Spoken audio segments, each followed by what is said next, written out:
Hello and welcome to Tuesday, August 4th, 2020. Well, folks, we need to be on the lookout for severe weather today. Today and tomorrow, severe weather is going to be likely for parts of Wyoming, Nebraska, Colorado, and Kansas. We have a setup, folks, that I'm afraid to say is perfect for formation of large hail. We'll also have heavy rain and damaging winds, the threat of heavy rain and strong winds with these storms, but hail is the one we really need to watch out for. Southeast winds on the surface will bring moist air from the southeast, but those southeast winds will be at an opposite direction of winds aloft, which will be from the northwest. So this tends to bring hail, strong winds, and heavy rain with these thunderstorms. We're kind of in the summer doldrums where the weather isn't going to change much day in and day out, and that northwest flow continues here for another 3 days. And that northwest flow, combined with the southeast winds on the ground, will set the stage for afternoon and evening thunderstorms through Thursday. Then we'll see less by Friday and the weekend. So let's focus in on the severe weather threat. The Storm Prediction Center shows this yellow area as the highest risk of severe weather today, but really anywhere in the green, darker green, you're going to have the risk of stronger thunderstorms. The lighter green shading means weaker thunderstorms. Notice the risk of hail. So the hail risk today is highest in this crosshatch black area outlined here, but really anywhere in this yellow area, anywhere in even the 5% area, there's a high risk of severe weather. Southeast winds on the ground bring up warm, moist air in. The winds aloft come in from the northwest. When they come in opposite directions like that, a lot goes on in the atmosphere, and we'll dig in a little bit more here shortly.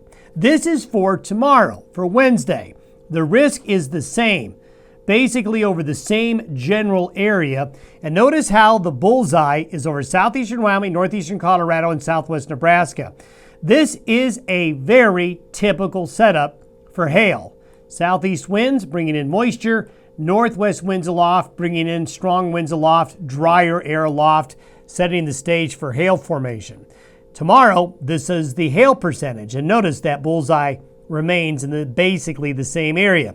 So for the next 2 days, if you're along or east of I-25 in southeastern Wyoming, western Nebraska, or northeastern Colorado, throw that car in the garage or have a plan to move that vehicle if these storms head in your direction. Now, I want to go into detail showing you what is going on with the pattern and why this is such a good setup for hail. Here is the surface charts for today. This is a low. Sorry about that. There's a low here right over the Denver area. The winds follow these black lines. These are called isobars, areas of equal pressure. So the surface winds will follow counterclockwise around the low here, bringing up moist air from the southern plains, really the Gulf. Higher humidity air comes in, but the winds aloft come in from this direction.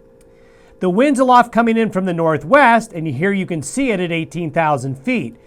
The winds aloft from the northwest bring in drier air to the higher levels, while that moist, warmer air at the lower levels is coming up from here. The moisture helps form the clouds, help form the thunderstorms. The shear helps cause lift. This is upslope into the Cheyenne Ridge area, the higher terrain right here.